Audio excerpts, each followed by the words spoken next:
నమస్తే. మీరు చూస్తున్నది లలిత న్యూస్. రాష్ట్రంలో వీధి కుక్కల బెడద తీవ్రంగా ఉంది.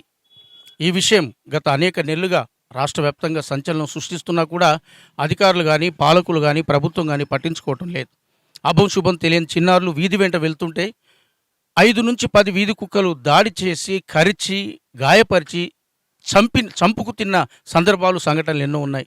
రీసెంట్‌గా జవహర్ నగర్‌తో పాటు అలాగే నెక్కొండ మండలం, ఇంకా వరంగల్, హనుమకొండ, ఇలా ఖమ్మం, మహబూబాబాద్, ఇలా అన్ని ప్రాంతాల్లో ఈ ప్రాంతం, ఆ ప్రాంతం అని కాదు, రాష్ట్ర వ్యాప్తంగా వీధి కుక్కలు దాడి చేయటం, బైకుల మీద వెళ్ళేవారి వెంటపడి ఉరికించడం, అలాగే బాటసారులను, వృద్ధులను, చిన్నపిల్లలను, చిన్నారులను కరవటం, ఇంకా తీవ్ర గాయాల పాలు కావడం. ప్రతి హాస్పిటల్లో చూస్తే ఈ కుక్క కాటు కేసులు తీవ్రంగా ఉంటున్నాయి. తీవ్ర గాయాలపైన క్షతగాస్తులు ప్రాణాపాయ స్థితి కూడా చేరుకుంటున్నారు.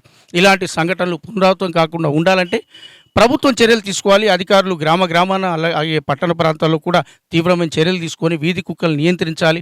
నియంత్రించకపోతే ఇంకా రెచ్చిపోయి ఆ వీధి కుక్కలు ప్రతి గ్రామంలో కూడా ప్రతిరోజు పిల్లల్ని కానీ, వృద్ధులు కానీ, పెద్దల్ని కానీ కరిచి చంపే పరిస్థితి నెలకొంటుంది. కాబట్టి ఇప్పుడు బాధితులు ఆయా పట్టణాలు, గ్రామాల్లో ఉన్న ప్రజలు లలిత న్యూస్తో వీధి కుక్కల బెడద గురించి ఏం చెప్తున్నారో ఇప్పుడు మనం వారి మాటలో విందాం. ఈ కుక్కల సమస్య తీవ్రంగా ఉంది. రాష్ట్రంలో జరుగుతున్న సంఘటనలు మీరు చూస్తున్నారు. అమాయక పిల్లలు, చిన్న పిల్లలు దారింట పోతా ఉంటే అనేక కుక్కలు వాళ్ళని అటాక్ చేసి చంపటం, కరవటం, గాయపరచడం. ఇక్కడ ఎట్లుంది మీ కాలనీలో? మా కాలనీలో వందలు వేల కుక్కలైనాయి. ఎవరికి చెప్పినా వాళ్ళు పట్టించుకుంటోళ్ళు లేరు. ముఖ్యంగా ముసలోళ్ళకు, చిన్న పిల్లలకైతే ఇబ్బంది ఉంది. మా అటువంటి వాళ్ళంటే కొద్దిగా ఆదాయించుకుంటూ పోతాం కానీ చిన్న పిల్లలైతే బయటికి వెళ్ళటమే లేదు. ఎట్ట తిరుగుతానే చూడండి మీరే. మా బజార్కే ఉన్నాయి 30, 40, 50 కుక్కలు. మరి ఎవరికి చెప్పినా ఈ చంపే రూల్ లేదట. అది కోర్టు నుంచి మాకు ఆర్డర్ ఉందంటారు. మరి మనుషులు చచ్చిపోతే ఏం లేదా? కుక్కలు చంపొద్దు కానీ. మరి చాలా మంది కూడా కుక్కలు గడిచి ఆగమైన వాళ్ళు ఉన్నారు. వాటిని తీసేయాలి. చాదుకునే కుక్కలు మాత్రం ఇళ్ళల్లో కట్టేసుకొని బయట తిరిగే కుక్కలు మాత్రం తీసేయాలి. వాటిని వదిలిపెట్టొద్దిగా. ఆ నివారణ మాత్రం గవర్నమెంట్ తీసుకుంటుందా, మున్సిపాలిటీ వాళ్ళు తీసుకుంటారా, లేకపోతే ఇంకెవరు తీసుకుంటారా అనేది ఇంకా వాళ్ళ ఇష్టం. ఖర్చునాయి. ఒక పెద్ద మనిషి పాపంగా గుట్ట మీద గుడి చేసుకున్నాడు. ఆయన 3 దిక్కుల్లో కరిచింది ఆయనకు. ఆ ఇంజక్షన్లు కూడా పాపం వేయించుకున్నాడో వేయించుకోలేదు కానీ ఇప్పుడు మాత్రం లేవట్లేదు ఆయన. ఇంకో పిల్లగాడిని కరిచినాయి ఇటు మా ఇంటి వెనక. ఆ పిల్లగాడికి 3 దిక్కుల కరిచింది. ఇటు ఒక ఆమెకు కరిచింది. బాగా కరుస్తున్నాయి. కుక్కలు మాత్రం బాగున్నాయి మా కాలనీలో. అసలు వదిలిపెట్టొద్దు. ఏదో ఆపరేషన్లు చేసినాం, అవి చేసినాం, ఇవి చేసినాం అంటారు కానీ అంతుతుంది. పట్టుకపోతారు, వదిలిపెడతారు. మళ్ళీ వస్తున్నాయి, మళ్ళీ యథావిధిగానే నడుస్తుంది. కుక్కలు మాత్రం లేకుండా కావాలి అంతే. ఇక చాలా ఇబ్బందికరంగా ఉంది. చిన్నపిల్లలని ఒంటరిగా బయటికి పంపించే పరిస్థితి కనబడట్లేదు. ఎందుకంటే రాష్ట్ర ప్రభుత్వం కుక్కల మీద ఇవాళ నియంత్రణ అనేది తగ్గించింది. వాస్తవంగా ఏంటంటే ఆ కుటుంబ నియంత్రణ ఆపరేషన్లు చేయించి మళ్ళీ అదే ప్రాంతంలో వదిలిపెట్టడం. గతంలోనే చాలా కుక్కలు ఉండడం ఈ ప్రాంతంలో చాలా ఇబ్బందికరంగా, భయంకరమైన వాతావరణంగా ఉంది.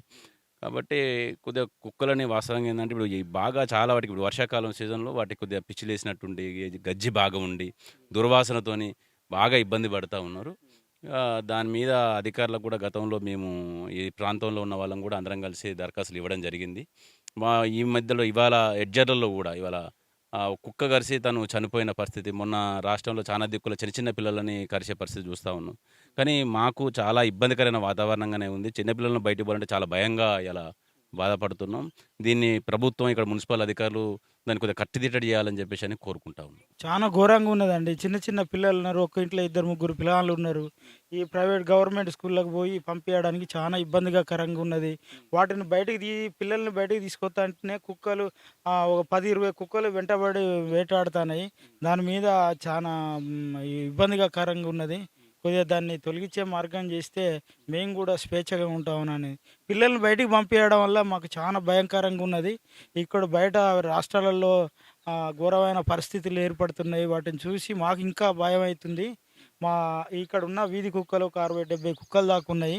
ఆ కుక్కల్ని ఏదైనా ప్రభుత్వం ద్వారా మున్సిపాలిటీ వాళ్ళు వచ్చి ఇక్కడ వాళ్ళు కుక్కలు జాలలు గిట్లా పట్టుకొని వచ్చినా కూడా దొరకడం లేదు. వాటికి ఇంకేమైనా మార్గం చూసుకొని సూదులేసి వాటిని తొలగించే మార్గం చేస్తే మాకు న్యాయం చేసిన వాళ్ళు అవుతారు. మేము చూడలేని పరిస్థితిలో ఉన్నాం. కుక్కల్ని భయంకరంగా ఉన్నాయి. మరి వాటిని ఎట్లన్నా మీరు అరికట్టాలని మనవి చేస్తున్నాం. కుక్కలు చాలా ఎక్కువ ఉన్నాయండి ఇక్కడ, బాగా ఎక్కువ ఉన్నాయి. పిల్లలు బయటికి రావాలన్నా భయంగా ఉంది. ఇక పెద్దవాళ్ళని కూడా కరుస్తున్నాయి ఎమ్మడబడి. ఒకసారి మా ఆయనని కూడా కరిచినాయి. వచ్చినాయా? ఆ, ఇక చాలా ఇబ్బందికరంగా ఉంది. అవి తొలగించే మార్గం చూడండి కొంచెం. అంటే పిల్లల మీద అటాక్ చేయటం, పెద్దోళ్ళ మీద అటాక్ చేయటం. బండ్ల మీద వెళ్తుంటే కూడా అవి ఎమ్మడబడి ఉరికిస్తాయి కుక్కలు. ఇక వాళ్ళే భయపడి వెళ్ళిపోతూ ఉంటారు. ఆడుకోవడానికి వచ్చినప్పుడు మేమే పక్కన ఉంటున్నాం ఇక, మరి తప్పదు కదా. కుక్కల సమస్య తీవ్రంగానే ఉంది. తీవ్రంగానే ఉంది, కానీ అవి అయితే దొరకవండి.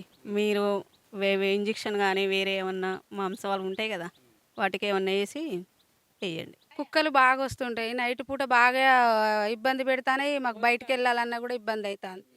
చిన్న చిన్న కుక్కలనే వాళ్ళు తీసుకుపోతారు, మళ్ళీ ఇక్కడనే వదిలిపెట్టేస్తారు సూదులేపించి. మొన్న కూడా వచ్చిర్రు కానీ మరి ఏం తీసుకోపోతలేరు, ఒక్కటి కూడా దొరకట్లేదు, మళ్ళీ వాళ్ళు వెళ్ళిపోతారు. కుక్కలు అయితే మాకు బాగున్నాయి, ఇబ్బందిగా ఉంది, భయం అవుతుంది కుక్కలను చూసి. పిల్లలు పెద్దలు అంటే అటాక్ చేస్తున్నాయి. చేస్తానే ఏమైనా కోళ్ళు గిట్లున్నా వాటి ఎమ్మడి పడి వాటిని ఇబ్బంది పెడతా అంటే మాకు భయం అవుతుంది. కుక్కలు అయితే బాగానే ఉన్నాయి, మా ఈ 2 గల్లీలు అయితే మస్తు ఉన్నాయి. అమ్మ మీరు చెప్పండి, ఈ మధ్యలో ఉన్న పిల్లల్ని కానీ పెద్దోళ్ళు కుక్కలు కరిచినాయా, వెనకబడుతున్నాయా? వెనకబడుతున్నాయి బాగా. అవి అక్కడే ఆ గల్లి కాన్నాయి, ఎక్కడ అంటే అంతా తిరిగి వచ్చి అక్కడే ఉంటాయి. ఆ గల్లి కాడ కుక్కలు బాగున్నాయి. పిల్లలు ఎమ్మటి పెద్దలు ఎమ్మటి పడుతున్నాయి, కార్లు ఎమ్మటి కూడా ఎమ్మటి ఉరుకుతున్నాయి. ఒక అబ్బాయి కింద పడ్డాడు బండి మీద వస్తా అంటే. కుక్కల్ని మరి ఏం చేయాలంటారు? పట్టుకపోయి వదిలిపెడతారు. ఇక్కడే మళ్ళీ పట్టుకపోతారు, వదిలిపెడతారు. కుక్కల వల్ల కొంచెం ఇబ్బందిగానే ఉంది. ఇబ్బందిగా ఉన్నది. స్కూల్ పిల్లలకైతే మస్తు భయం. స్కూల్ పిల్లలని తల్లులు తీసుకుపోతే వస్తారు. చూసారు కదా, ఏ వీధి చూసినా, ఏ వాడ చూసినా, ఎక్కడ చూసినా, ఏ పట్టణం చూసినా వీధి కుక్కల బారిన పడుతున్న ప్రజలు భయభ్రాంతులతో వణికిపోతున్నారు. పిల్లల్ని కనీసం బయటికి పంపించాలంటే మేము భయపడుతున్నాం, పంపించలేకపోతున్నాం, మా పిల్లల వెంట వీధి కుక్కలు పడి కరుస్తున్నాయని బాధితులు, ప్రజలు, మహిళలు, ఇలా పురుషులు అందరూ కూడా ఆవేదన వ్యక్తం చేస్తున్నారు. వీధి కుక్కలను వెంటనే నివారించాలని ప్రభుత్వాన్ని కానీ అధికారులు కానీ డిమాండ్ చేస్తున్నారు. ఇప్పటికైనా ప్రభుత్వం శ్రద్ధ చూపి వీధి కుక్కల నివారణ కోసం ప్రత్యేక చర్యలు తీసుకొని వీధి కుక్కల్ని వెంటనే నివారించాలని ప్రజలు కోరుతున్నారు. కెమెరామెన్ అరవింద్తో ప్రసాద్, లలిత న్యూస్.